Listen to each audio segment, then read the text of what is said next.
Benar Tuhan,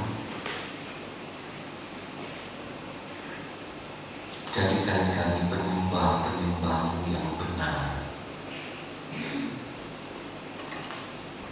Dan Engkau sudah mengasihi kami,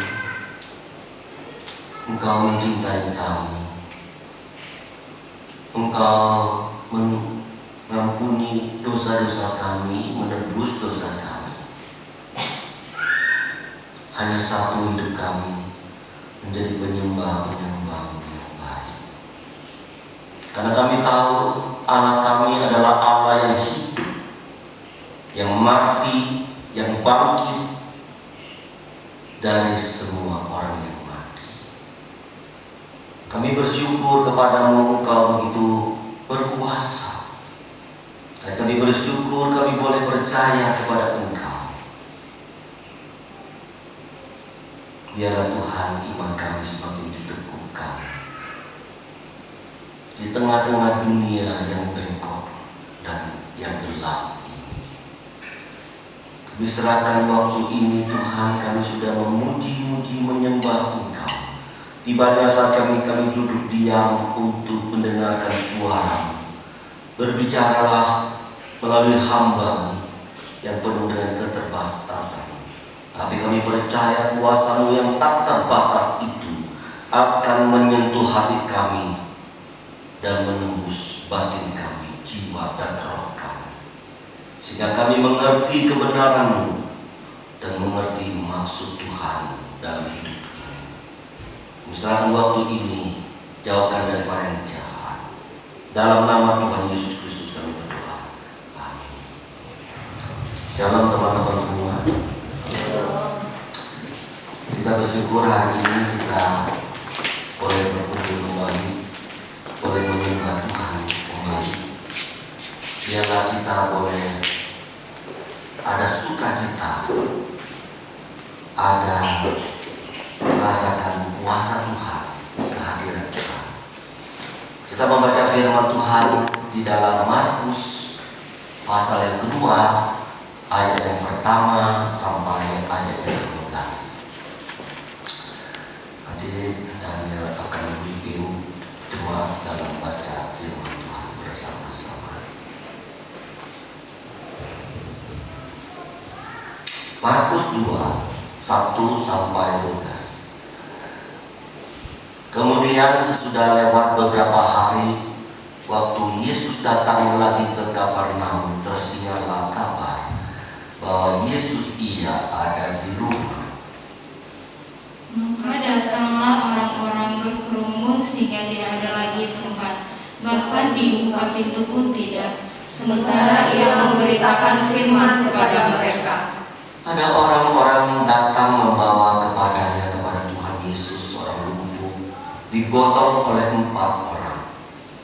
Tetapi mereka tidak dapat membawanya kepadanya karena orang banyak itu. Lalu mereka membuka atap yang di atasnya. Sesudah terbuka, mereka menurunkan tilam, tempat orang lumpuh itu terbaring. Ketika Yesus melihat iman mereka, berkatalah Yesus kepada orang lumpuh itu, "Hai anakku, dosamu sudah diampuni." Tetapi di situ ada juga duduk beberapa ahli Taurat. Mereka berpikir dalam hatinya, "Mengapa orang ini berkata begitu? Dia menghujat Allah. Siapa yang mendapat mengampuni dosa selain daripada Allah sendiri?" Tetapi Yesus segera mengetahui dalam hatinya bahwa mereka berpikir demikian. Lalu Ia berkata kepada mereka, "Mengapa kamu berpikir begitu dalam hatimu? Manakah lebih mudah mengatakan kepada orang lumpuh ini, dosamu sudah diampuni, atau mengatakan, bangunlah, angkatlah dalam tilammu dan berjalan? Tetapi supaya kamu tahu bahwa di dunia ini Anak Manusia berkuasa mengampuni dosa." Berkatalah Ia kepada orang lumpuh itu, "Kepadamu kukatakan, bangunlah, angkatlah tempat tidurmu, dan pulanglah ke rumahmu." Dan orang itu bangun, segera mengangkat tempat tidurnya dan pergi keluar dari hadapan orang-orang itu.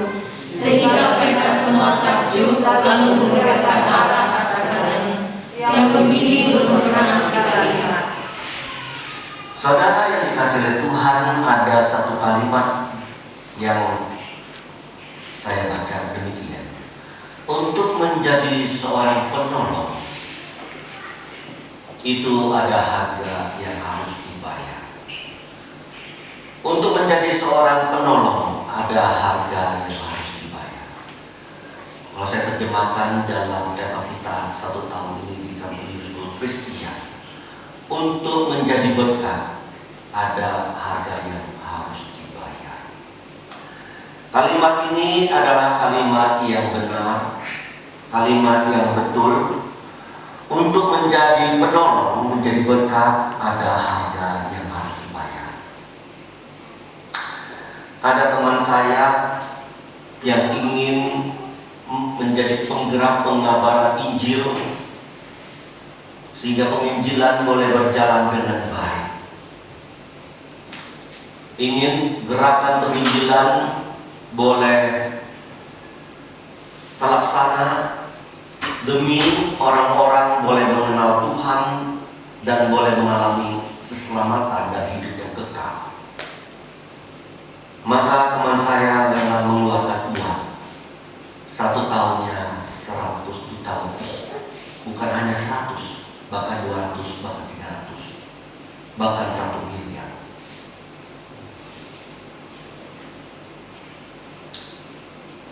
Ketika saya mendengar cerita itu, saya bersyukur Tuhan, kerinduan seseorang untuk menjalani pekerjaan Tuhan, panggilan Tuhan demi orang lain, mendengar Injil demi orang lain boleh mengalami keselamatan. Dia rela mengeluarkan uang ratusan juta, bahkan miliar. Ya, sekali lagi, harga yang harus dibayar tentu mahal. Tentunya harga yang harus dibayar disambung dengan penuh sukacita dan kerelaan, baru bisa jadi berkat bagi banyak orang. Amin, saudara. Saya sedang berpikir dan saya mengamini bahwa untuk menjadi berkat, menjadi penolong bagi orang lain, intinya harus ada sukacita, ada kerelaan dalam menjalankan tugas itu. Demikian juga kisah yang kita baca dalam perikop ini, di mana Tuhan Yesus pada waktu itu pergi ke kota Kapernaum. Tetapi kita lihat sebelumnya di dalam pasal 1, di sana Tuhan Yesus yang penuh dengan kuasa, dengan penuh keilahiannya, di dalam pasal 1 dia di sana di bait Allah saja ia menyembuhkan orang yang kerasukan setan. Di dalam pasal 1 di sana Tuhan Yesus dan kuasanya menyembuhkan mertua Simon. Kemudian di sana dikatakan juga orang kusta itu tahir. Akhirnya orang melihat kuasa Tuhan Yesus itu memang luar biasa. Ya, memang luar biasa. Karena Tuhan Yesus adalah Tuhan Allah yang hidup. Lalu banyak orang mencari akan Tuhan Yesus. Sampai di kota Kapernaum pun orang-orang begitu banyak mencari dia. Tentunya ingin melihat Yesus, ingin lebih dekat dengan Yesus, ingin mendapat pengajaran daripada Tuhan Yesus, ingin mendapatkan berkat, bukan hanya jasmani, juga jasmani, bukan saja rohani, tetapi juga jasmani. Saudara, di sana ada seorang lumpuh, tentunya mengharapkan ada kesembuhan. Kemudian ada teman-temannya 4 orang juga ingin orang lumpuh ini sembuh. 4 orang ini ingin menjadi penolong, ingin menjadi berkat bagi orang lumpuh ini. Akhirnya teman-teman, kalau kita melihat bahwa orang lumpuh ini benar-benar sembuh, disembuhkan oleh Tuhan. Itu singkat ceritanya. Pertanyaannya adalah,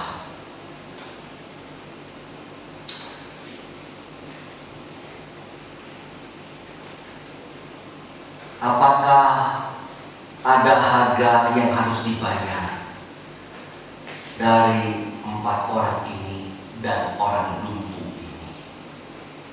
Orang lumpuh ini ingin menjadi penolong, ingin menjadi berkat. Pertanyaannya, adakah harga yang harus dibayar? Jawabannya tentu ada dan pasti ada. Mari kita lihat harga yang mereka bayar. Yang pertama, ketika mereka ingin menjadi penolong, mereka pasti berpikir caranya bagaimana untuk membawa orang lumpuh ini kepada Tuhan Yesus. Itu pertanyaan pertama. Mereka pasti berpikir bagaimana? Apakah diangkat bersama-sama dengan tangan mereka? Tentu.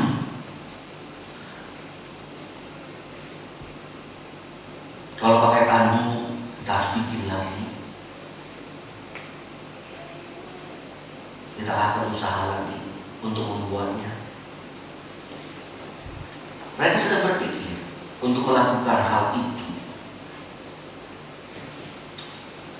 Ya tentunya akhirnya mereka dikatakan mengangkat akan orang lumpuh ini. Tampilkan ayatnya. Saudara, itu yang pertama. Untuk menolong orang lain itu kita harus berpikir yang terbaik yang kita dapat lakukan untuk orang itu bagaimana. Yang kedua, oke, kita siapkan tandu itu atau kita angkat, kemungkinan besar pakai tandu. Oke, sekarang bagaimana kita membawa dari tempat ini, tempat orang lumpuh itu kepada Tuhan Yesus? Mereka harus mengangkat orang lumpuh ini.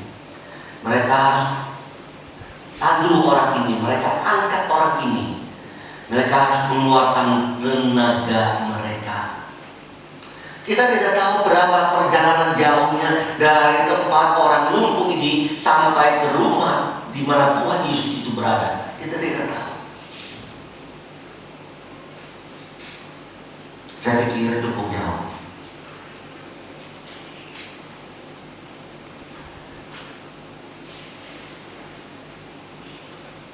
Tentunya mereka itu jalan kaki, saudara. Jalan mobil. Mereka jalan kaki. Mereka mengangkat orang lumpuh ini. Tentu itu melelahkan. Belum lagi mereka kena panas dalam perjalanan dari tempat orang lumpuh kepada di tempat Tuhan Yesus berada.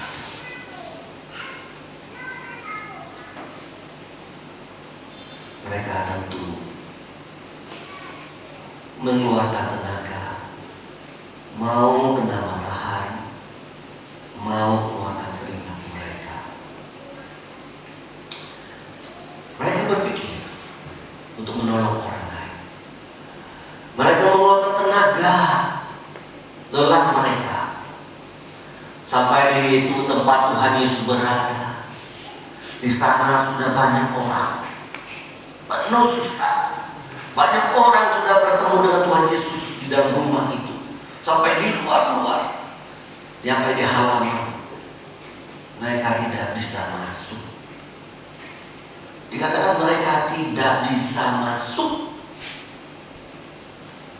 Dalam ayat 2. Tetapi saudara, di sini dikatakan mereka berusaha kembali. Mereka berpikir kembali. Bagaimana caranya supaya mereka bisa bertemu dengan Tuhan Yesus? Karena mereka yakin bertemu dengan Tuhan Yesus, orang lumpuh itu dapat disembuhkan. Sekali lagi, ini konsep pertama. Ada keyakinan. Nanti saya sebutkan kenapa dia punya keyakinan bahwa orang lumpuh yang dibawa itu pasti disembuhkan oleh Tuhan Yesus. Punya keyakinan, punya iman. Saudara, akhirnya mereka dapat ide. Bagaimana kalau kita turunkan orang lumpuh ini dari atap rumah? Kita buka atap rumah, kita turunkan orang lumpuh ini di tengah-tengah Tuhan Yesus berada. Apakah itu mudah? Juga tidak. Oh iya, baik. Kita harus izin dulu dong yang punya rumah itu, bukan? Nggak sembarangan langsung. Ya dong, Haji. Betul? Saudara yang dikasih oleh Tuhan, mereka coba bertemu dengan tuan rumah. Mereka minta izin dulu dong. Misalnya Santi, Musa, Hena, Centen. Ya dah, Centen aja dah minta izin, dah ada misalnya. Atau Santi aja dah, berani dah Santi. Saudara, tidak mudah untuk minta izin. Mau dah atau dibongkar. Jarang terjadi seperti itu. Akhirnya mereka minta izin. Lelah bertemu dengan tuan rumah. Ya kembali lagi puji Tuhan bahwa tuan rumahnya mengizinkan. Mereka membuka atap itu. Terus mereka coba kembali lagi, berusaha mengangkat orang yang lumpuh itu ke atas rumah. Itu kira-kira 3 sampai 4 meter. Tidak mungkin 4 meter lah kira-kira. Atap itu rata-rata 4 meter. Ruangan itu tingginya 3 meter. Belum lagi sisi atasnya. Ya 4 meter lah. Saudara, mengangkat orang lumpuh dari bawah ke atas itu juga berat. Kalau saya mengangkat akan orang itu bawa dari rumah ke tempat Tuhan Yesus masih lumayan lah. Itu datar. Kalau bawa orang itu dari bawah ke atas, itu tentu lebih berat karena ada gravitasi bumi. Mereka berusaha mengangkat orang lumpuh ini. Sekali lagi itu tidak mudah. Tentu pakai tali. Mereka cari usaha tali itu. Mereka mengangkat itu. Saudara, saya sampai atas orang lumpuh itu pun pelan-pelan diturunkan di depan Tuhan Yesus pakai tali. Sekali lagi tentu ini melelahkan, bukan? Tentu ini melelahkan. Yang keempat, di sana dikatakan bukan hanya berpikir saja, bukan hanya mengeluarkan tenaga saja, bukan hanya mereka berusaha, tapi mereka mau lebih lagi di dalam berusaha, di dalam mengeluarkan tenaga mereka demi orang lain. Coba kita lihat suatu gambaran yang dituliskan Allah di dalam Alkitab ini. Gambaran yang begitu jelas. Menolong orang, iya. Set yang pertama sih gampang.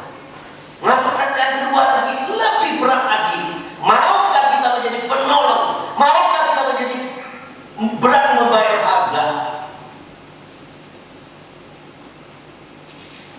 Kadang-kadang Tuhan izinkan kita terjadi seperti itu. Mau menolong orang lain tak gampang selesai. Belum tentu. Belum tentu.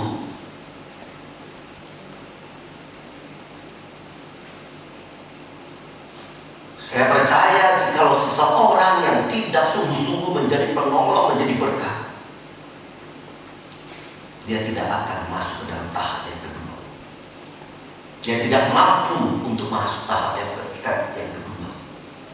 Tapi mereka jikalau sungguh-sungguh menjadi penolong, menjadi berkat, saat yang pertama mereka lakukan, saat yang kedua lebih berat, mereka lakukan lagi dengan sungguh-sungguh. Saat yang ketiga lagi lebih berat lagi, mereka pasti kerjakan tugas itu demi menjadi berkat bagi orang itu.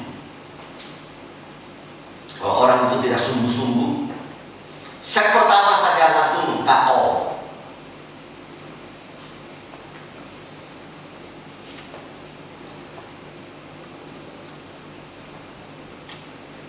Saudara yang dikasihi Tuhan, mau menjadi berkat bagi gereja,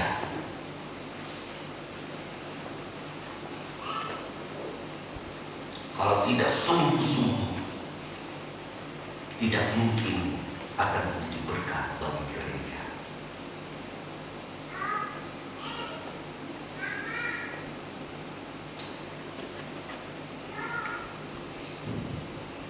Itu tidak ada masalah di dalam gereja meninggalkan gereja. Apalagi ada masalah dalam gereja, bertahannya mereka masih bisa menjadi berkat bagi gereja.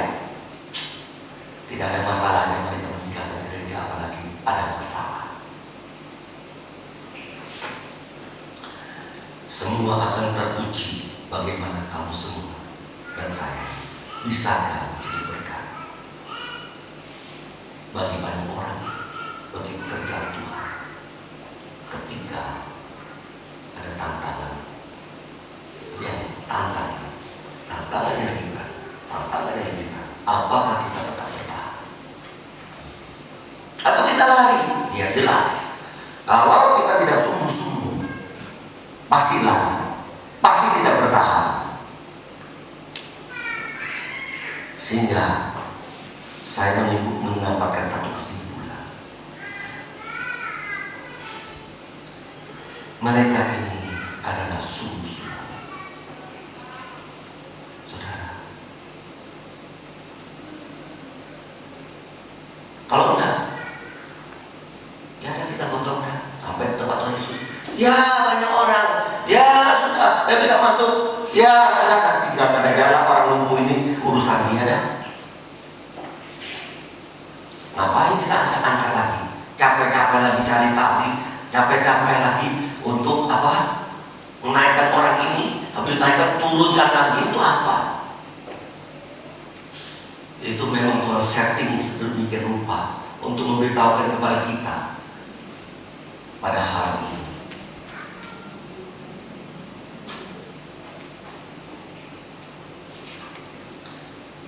Kadang-kadang melihat orang-orang yang baru set yang pertama sudah lari, belum masuk set yang kedua yang lebih berat, set yang ketiga. Kadang-kadang ya sedih juga, kadang-kadang ya bersyukur juga. Sebab orang yang demikian, kalau ketika masuk set yang kedua, ketika masuk set yang ketiga, yang keempat lagi, akhirnya mereka ini pasti mempermalukan nama Tuhan. Itu pasti, tidak mungkin tidak. Akhirnya, coba bayangkan, kalau 4 orang ini sudah sampai di tempat Tuhan Yesus ada masalah, tidak ada banyak orang, ya sudahlah, dosa kita kalau dosa ada, panggil orang lain dan angkat bawa pulang, sudah selesai. Itu kan kalau begitu kan mempermalukan.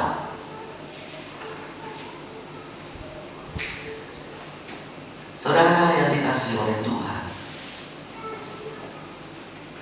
artinya ketika masuk dalam satu kesimpulan akhir, ketika kita ingin menjadi berkat, jangan melakukannya sampai di tengah-tengah saja, tidak selesai, jangan.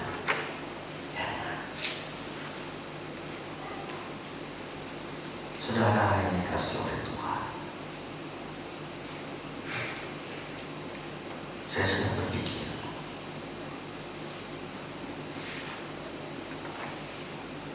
Tuhan Yesus melakukan pekerjaannya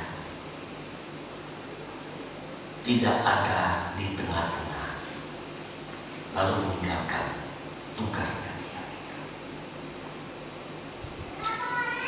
Yesus datang ke dalam dunia, Tuhan Yesus hidup di dalam dunia, habis itu selesai. Tidak. Dia bisa saja berkata, aku udah mati, sudah dia lari dan daripada salib itu bisa.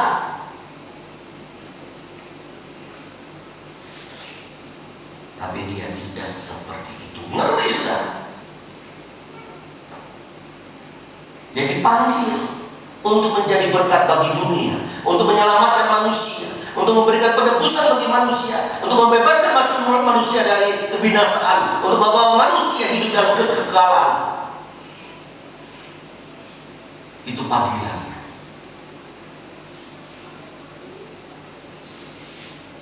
Dia datang ke dalam dunia. Itu pun sudah seperti itu. Sebentar lagi kita merayakan Natal di tempat yang paling hina lagi.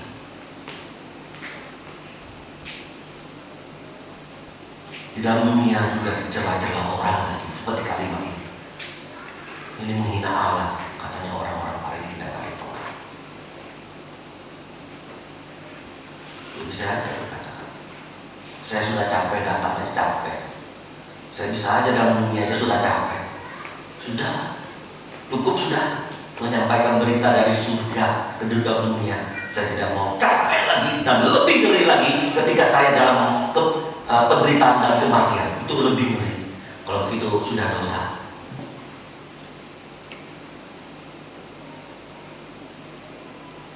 Tapi Tuhan Yesus tidak di tengah-tengah, di dalam perjalanan menjadi penolong, penyelamat bagi manusia.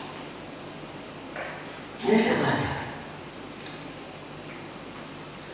Ini yang menguatkan saya. Sekali lagi, kalau tidak ada, saya sudah meninggalkan pelayanan saya, meninggalkan keluarga saya, meninggalkan tugas yang ada di tengah-tengah yang sudah diberikan Tuhan kepada saya. Saudara yang dikasih oleh Tuhan, dia kerjakan terus. Sampai di atas kayu salib dia berkata, sudah selesai.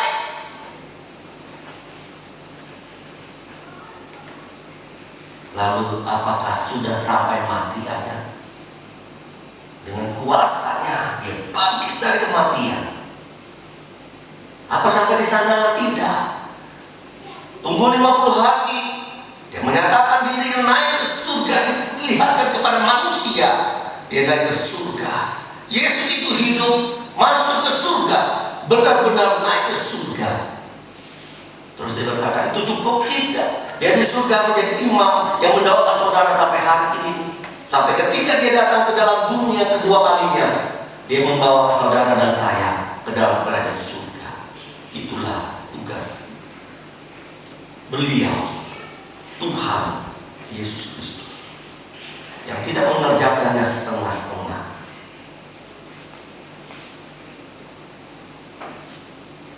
Saudara, ini sangat-sangat meneguhkan kita sekalian. Rasul Paulus juga mengingatkan kepada kita, mari kita mencapai garis akhir dengan iman yang teguh, dengan pekerjaan yang baik, dengan penuh ketaatan, dengan penuh kesetiaan itu.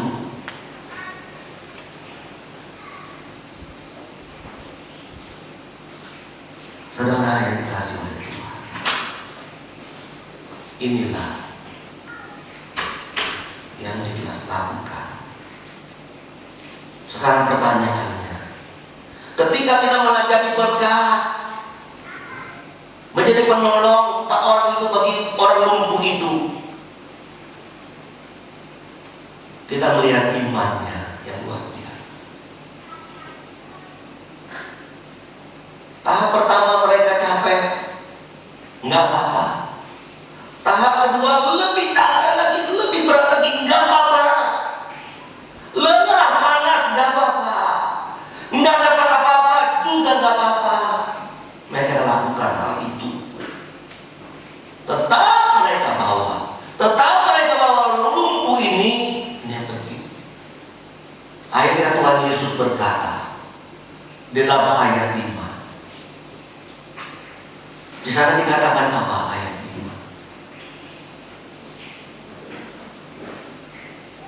5? Yesus melihat iman mereka, iman orang lumpuh itu, empat orang itu berkata ia kepada orang lumpuh itu, "Hai anakku, dosamu sudah diampuni." Pertanyaannya, apa masa ada punya iman? Saudara, dosa dan iman itu ada hubungannya.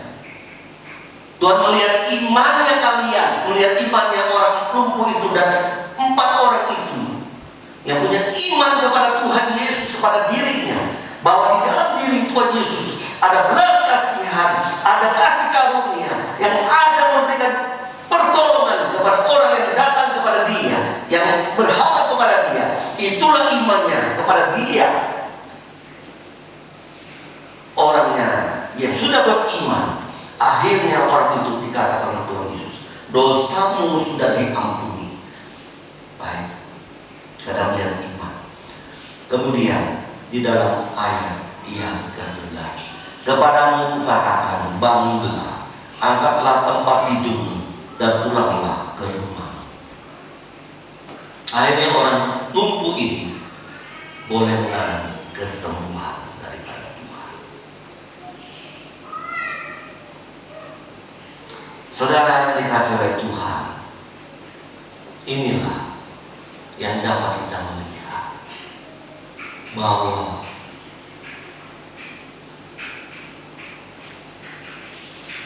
ada kesehatian, ada kesembuhan, ada pengorbanan yang keluar untuk menjadi penolong, untuk menjadi berkat sampai akhir.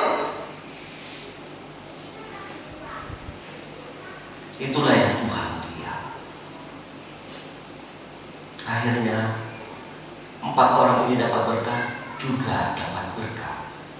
Dosanya diampuni, merasakan kuasa Tuhan, merasakan mujizat Tuhan, merasakan pertolongan Tuhan. Dan orang lumpuh itu lebih dapat berkat lagi. Semuanya dapat berkat. Rumusannya adalah ketika kita menjadi penolong bagi orang lain mendapat berkat dan kita pun dapat berkat. Ketika Tuhan Yesus menjadi penolong, menjadi juru selamat manusia, manusia mendapat berkat. Manusia bukan Tuhan masuk dalam neraka, tapi manusia masuk dalam kerajaan surga. Manusia yang percaya pada Tuhan Yesus, yang beriman kepada Tuhan Yesus, disitulah mereka mendapat berkat. Yesus dapat berkat, iya, dia diberikan berkat oleh Allah Bapa, duduk di sebelah kanan Allah Bapa yang Maha Kuasa itu. Dan aku ada berkata, aku menjadi penolong, aku menjadi berkat, aku tidak dapat apa-apa. Betul kelihatannya tidak dapat apa-apa, tetapi di mata Tuhan, saudara mendapatkan berkat itu yang akan diberikan kepadamu suatu waktu, suatu saat, suatu kondisi tertentu. Percaya itu, saudara. Percaya. Kemarin terakhir ditelepon sama teman saya dari Kalimantan. "Pak Pendeta, ada satu orang di Bali ada kasus." "Waduh, kenapa? Ditipu orang." "Waduh." Saya bilang, "Bu, kok tumben-tumben ibu bisa telepon saya?" Dia seorang pengacara, avokat. "Bu, kok bisa telepon saya?" "Iya." Saya ingat Pak Pendeta, saya tahu menjadi satu sarana. "Ini kenapa? Ada satu orang di Bali ada kasus." "Ya, oke. Gimana?" "Oke, saya cari informasinya. Saya akan ketemu dengan dan sekum daripada suatu organisasi yang ada di Pulau Bali. Kalau perlu saya hubungi ketuanya karena saya kenal.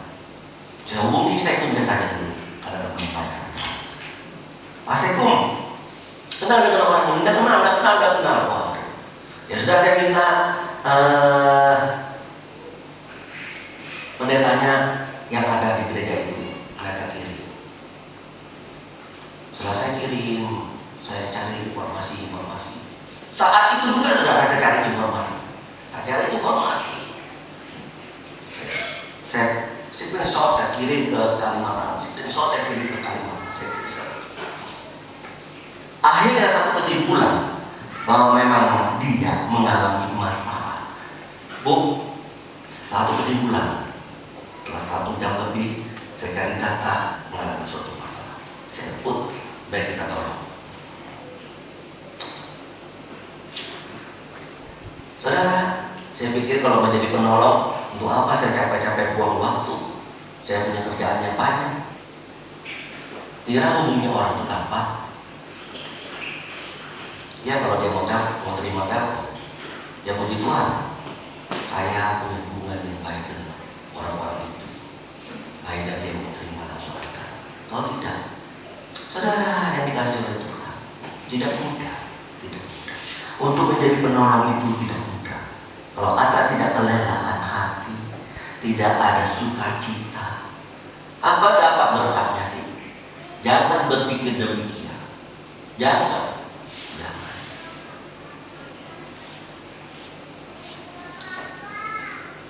Saudara yang dikasih oleh Tuhan, biarlah Tuhan menolong kita.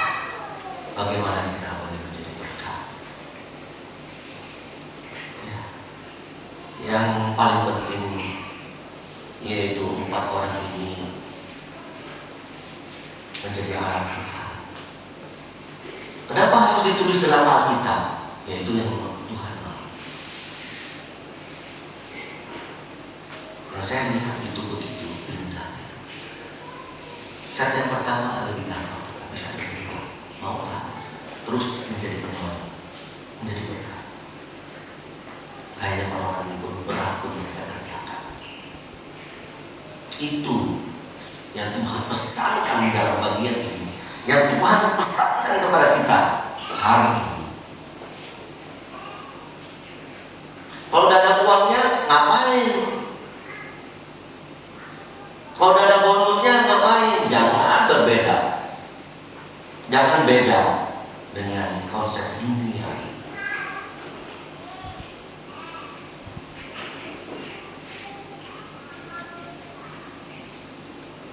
Kalau kita konsepnya, mana upahku dulu? Mana bagianku dulu? Oh, tidak mau. Ya, tidak mungkin saudara akan menjadi penolong. Tidak mungkin saudara akan jadi become a useful Christian.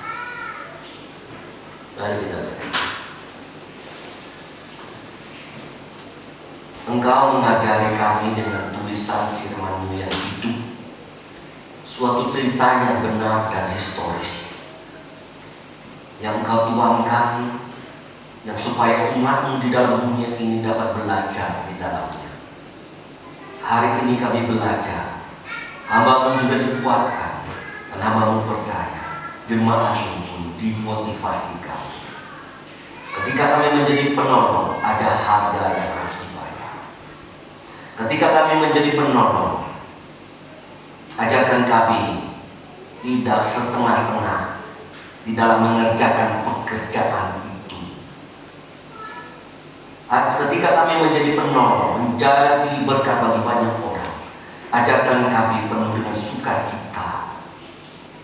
Ketika kami menjadi penolong, janganlah kami melihat upah, apa yang dapat kami dapatkan, apa yang dapat kami terima. Ya Tuhan, kami belajar daripada Tuhan Yesus kami yang hidup, yang berkuasa, menyelesaikan tugasnya sampai sempurna. Tuhan, kami sebagai manusia, ketika ada masalah pribadi, ketika masalah dalam pelayanan, ketika masalah dalam pekerjaan, ketika masalah dalam keluarga, kami bisa meninggalkan apa yang menjadi misi kami yang Tuhan sudah berikan itu. Kuatkan kami sekalian Tuhan. Berkati kami semua.